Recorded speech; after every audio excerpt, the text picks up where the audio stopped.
Judaism a hian Christian na avan ram le Meidil kan ti a Meidil zok hi kan rin na tel ve em etiang kan soyang khovel kal phung reng reng ai thil reng reng hi pathian atang rong kal kan ti kan soi fo thin kamo khut mi irat chamai pathian ti na chau lo chu pathian atang rong kal ve kan ti kha chu wang chuanin thil zong zong a hi pathian atang rong kal ania chu wang chuan engma hi thon lo ani a thon lo ka ti om zia chu science atanga kan thlir pon engma hi khovel a thil thon thei om lo ni he paper po hi he paper ni ta hal mai la thil da chang zel do ni chu chuan enge kan ti om zia ka soitum ka ti chuan thil kan ti reng reng thil tha kan ti pon hrin chua dei thil thalo ka ti pon hrin chua nei chu chu kan dam lai hianin chu chung chu kan tok vek kher don lo ni enge om zia kan ti chuan a dam lai a thil ti sual kan ti dom yang thil ti sual ka ti kha tora a thupek manga thupek ang chi chau kan ni ka soi thupek tiro ti su ti thupek tam tak om ta dan zaruk som le pathum la yom ta khang huwa khan i bo chiat chuan a siam thatna mo sual sima a siam thatna tikun kan ti ta chu chu siam thatna ni a siam thatna in chhir chung le kabalat ol an tia a le peka ti sual le tolo tura mani in hlan na kan ti dom yang khami mo phurna lak na kha kan nei kan siam man lo chuan kan thi nuwa kan dam lai kan thil tia kha a thon chung lo ni nge om je kan ti chuan a dam lai thil tha ti chu a thi nuwa po chan vo tha changang a dam lai a thil thalo ti chu a thi nuwa po kha khana zui don tho ni chu ta chuan tian toy zong in karon soenga ama saberin gen abik takin khovela hen sa khotam tak om ti hi kan sheve kanga chung zinga chuan tuna iron zona ang tak hianin Christian hi Judaism atanga peng ani hi history tagin rizir tur sa khod shan hlak rin na shan hlak ani lo ni enge kan ti chuan an puber mo an rin chana po kha Judami ania ani phei chuan gentle te kha a enge ava target reng reng lo ni Judami te thoni target a history tangten kan zir tak tak du chuan chu lon ta se om je chu Christian ten an base chu tora ve tho hi ni ma se an nuwa no an tir ko sang sang ter deng lo khang khanin thu pek te nong kan sel ngam ta ni meya chu da chuan van ram kan ti te Meidil kan ti te po hi Juda atangan lak vek tho ni ma se Juda te na kan lak na le an ni na an lo te an lo soi non an ro soi tui nan chau dan kha ain thau ta ni Juda te chung siur dang po soi to thin khan khovel panga kan nei ka ti to kha olam haze he khovel kan dam lai khovel ania thi nu pi aram mo kan thi nu kan kal tu ri olam hane shamot kan ti khania a pathumna chuan olam imot tha mashiak lalram a palina olam thiata metim mithi te thole na ram ania palina a pangana chuan to berna olam haba khovel lo om tur kan ti kha ani chung te chu Juda te na kan rin na chu ni ta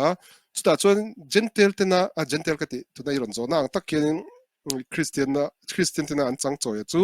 thi nu pi ram chawa khani Juda te chuan hemi chung cha ga hi chu a ma sabera shemna shemhun kan ti Meidil kan ti ang chi mo shemhun a hi chu a rei bera kum khat ni kum khat ai na rei thei lo ni mo a mai ro chu mi big enge mo heta chatuan kan ti don mi olam haba ro rel nan ni thlenga khatianga shemhuna enge kal nan khachun om ve thon yen tinang korak le apolte o khatiang te mi chang sang khatianga mi khachun om ve thoni ase chu kan subject kan ro kan soi kai shi lo bonga ka soi tum zo ka chu kan thi nu piara ma kan thi vele hianin van chung sang ro rel na kan ti fortune bedin chilmala bedin van ram kan ti kan che thiam da van ram ti ve maila thi nu piara ma khan bedina kan vein lam don bedin kan zon ro rel na khata khan ro rel na khanin kan dam laya kan thil thati khanin sanegor kan siam ani o van tir ko keima thil tha ti rorel na ma lo soi chok tu thil thalo ka ti khan categor rorel na ma ka thil thalo ti a lo soi chok tu kha ka siam zel bok ti na ni chu kha kan an ding don ani tuna kan parasha nen poinen kai noi lutuk kan parasha po hian zo nan zo tau mai ni mo Yehuda khanin enge nang arappa ai guptaram rorel tu pa arappa ve mai hian in hetinga min chei boi chen kapa pa kan nei le nei lo te min zota unau kan nei le nei lo te min zota an la dam lo te min zota lalini chuanin faro pona tu khachu a thau fu lo dewa a chang pe tu le a wain pe tu chu rip chunga a khung mak mai ni khatiang deuh khanin rorel boi ngai lo lal tak ni chuanin enga tinge hetinga pa kan nei le nei lo chung chang vel mai min chei boi reng ti han Yehuda khanawa challenge ta ni chumo chu tiang che chuanin kan thi nuwa po hen fiam thu min thil pakhan soi thin chu pathian hen ai ta na pathian hen ai zo na kan nei nga don tu ka enga tinge Ashkenazi amin siam lo enga tinge Sephardi amin siam lo enga tinge America rama pianga amin siam lo enga tinge mi Hosafa amin siam lo enga tinge ti lir khanin zo na kha kan khat don ni ma se pathianin enga achan boite aron si khanin kan kim ki choi mai don ni mo enga om si ka te zo Yehuda po vein show sa nang ni arapo kan unang ho yen in ai gupta rami kan ching perfect challenge vak Joseph achon in unau pa Joseph in unau pa Joseph ka kan hi ati cha an kim ki choi mai ni soi tur eng man thalo an bang bo mak mai ni khatiang deuh khanin bedin shilmala ni kan thi nuwa eng ang tam hian in bo tun kan khovela po hian pathian ring lo tam ta kan pathian ring lo an ni pathian oman rin lo wa khanin thil mi ten run luya mo pathian ring tu ten run luya ti ti ma pathian hi chuti khatin ten dam lo an dam lai khan eng mo an soi se la ma se an thi nuwa rorel na man va din chuanin an eng eng an ma ni na dik ta kan run ko mu chuanin soi turan thara an kim ki choi mai don ni chu tiang deuh chun ta tuna kan soi tum chu kan dam laia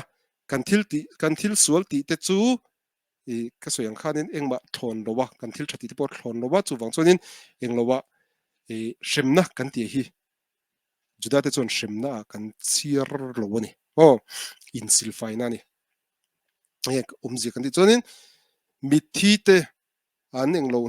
an thi nu en an tharawa kha gan edin kan ti kha pathianin adamate asiam na mun kha gan edin ania khata tang khanin mishing te kha an not chuka jon he khovela hin an ron chuak ta ni chumo adama te chung ko kan de aron chuka chu he khovela hianin an lo bo chiat na siam thatur khan he khovela kan tho ta tau ngai ni tho ka ti khanin thupek tora manga siam that na kan siam khanga kan thok ta tawa kan thi nuwa khanin nakin aro rel na dang alo om dong ka ti kha khami hun ngak tur khanin gan edina khan chor tir shi kan ni tani chu gan edin kan ti chu edin huana khan chu chatuan ram tur ani lo ni hei taki Christian te le Juda te ne na kan inkar kan ngai danin an lo na ri chu ni Christian te chuanin adam lai thil tha tia piang thar chu nge chatuanin van rama akai don an ta adam lai thil thalo tia thil misual chu chatuanin shemuna Meidil om don an ti khatiang khani tak tang se an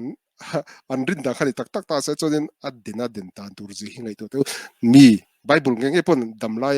nge mi khovel am mishing thil ti sual wan o mem ni ti hial khani tani ani khamo chuwang chuanin dam line ni chon thil kan ti sual thawani chon Christian rin dan anga kaltur lo ni tang se chon chatu na meidi la tlat theu tur kan ni don ta chu chon a den lutu kan ni mo an sa khuana an dam laia dom sadewa dan mu mal po nei lo kan ni don miang dan ka ti chon an lo mi lo ngai holo se juda te chon dan kan nga lutu ka dan zaruk som pathum lai kan nei ni ase Christian chuanin ti kan tiang trong traya pathian thuan soi vak vak chuanin mi fela ngai khan ni mai ta ni ei thiang lo le ei thiang khatiang pokha en thiar ve chung lo se juda te chuanin chu ka sen khan shem mun kan ti akha in silfai na ka ti kha achan chu gan e den kha mun thiang hlim lut tuk ani o adam ate pon bo chiat man om tlak na mun thiang hlim lut tuk ani khamia lut tur chuan zakh vena ki an tia e fai tharau fai tharau thiang hlim ti do mi khát tiếng khan nên lũ khang ai ni chu mia lũ na tur chuan kan sual na kan dam lai kan sual na a ke tem kan ti val nei chung khan lũ tang thei lo ni chu chu pakhat na chong kan thi to kan thana chuan kan taksa kan ti sa khau mani mase kan tharawa chu akal nam huna khana kala rodel na ma kala ti chuanin silfai ngai ni chon ani na taka chuanin boruak ang mo tharau ani awang khanin thil rau tharau ang chi silfai na chu mei alani khami mei al mang khan an lo silfai nga o hete kan ti sa kan dam la ya kan ti sa silfai na chu tuyani chu wang chon alom juda te chon mikve in chia thiang hlimna te kan nei thin chu wang chuan no te ron piang tur po nga tinge nu pum chunga tui chunga omna changa ti chon ron piang thar chuak tur ani wang khanin tuya alunga tuya khana om photani chu tiang chuan kan dam la ya kan hei rosh hashana te yom kippur te o nup mei chia po ni se abol hlo lai akin abol hlo lai azo a akin to chuanin tuya mikve in chia thiang hlima ti chuanin mihring thar ang hana ron chuak ta ni mase kan thi to no chon tuya khan tui chu tharau thilani lawa mei kha tharau thilani chu chon meya khan kanin chia thiang hlim kha ngai ta chu chu kum khat ngai ngai mi zong zong ani kherlo kan bo chiat na o kan dam lai siam that na kan siam man lo ang zong zong te kha meya in silfai khang ani meya kan in silfai to nuwa chuan mo kan ketem kan sual bol hlo na kha kan hal fai to chuan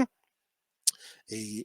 ganedina khan kan tharau kha a chol ha dam ri turin ri ka ti khar hi mo chatuan ram turan ni ruwa chol ha dam ri turin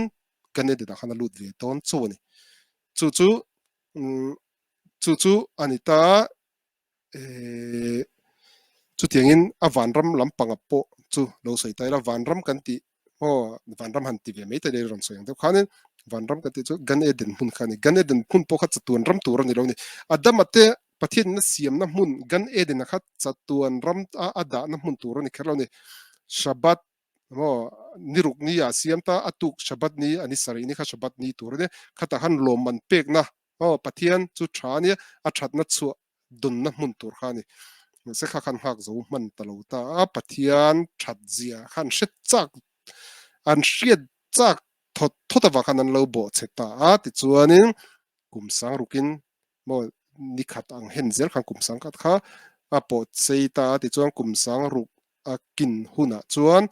a kum sang sarina kha olam haba ram tur kha aron her chuak chodona chumi ngak tur chuan o chumi main mashiak lal ram tek kan ti na chinak pa soito a tin mi thi te chadikim mo mi felte tal man ya ka soito tal tora dai fima nge intimukte le gmilut khasadim te kan te mi chunga thatna chua tlom ngai te kan ti don miang mi khatiang ang chi te kha mi thi tho le na po khanin thu le thei tura kai tho ani dona chumi ram ngak tur chuanin an nge an ganedina khanin nan long hak ta ni ngatinge mishing te kan thi noi kan im phum kher na chan kan im phum na chan chu kan vun kan ti sa kan vun ha a troi ralanga ti chuanin leya khanin a luang ralanga kan mi leya khana changa ti chuan mi thi tho le na huna kai tho kan ni huna khanin leithar atira siam kan yang khamo le ta vaivut mangin adama po siam ania ti chuanin kai thawa minung alo ni ta tiang deuh khanin leithar manga kan ti sa zokin thak le turatan khanin leya kanin phum khatrin namdang ta chun kherlo anin hala mo then chu tinga kan tiang an ruang te khai Indonesia point mua nam chi khat chu khama anin da rowa mo ti khanin anin rep rowa kum tin anin la chuak le thin khachen te po ha YouTube te po mu turam kha khatien te khania ka soi ki mem i chan i chan na i she du danin ka soi ka soi chuk em ti pe chu ka hre lo wa amero chu a toy zong in tiang karong khai ko bang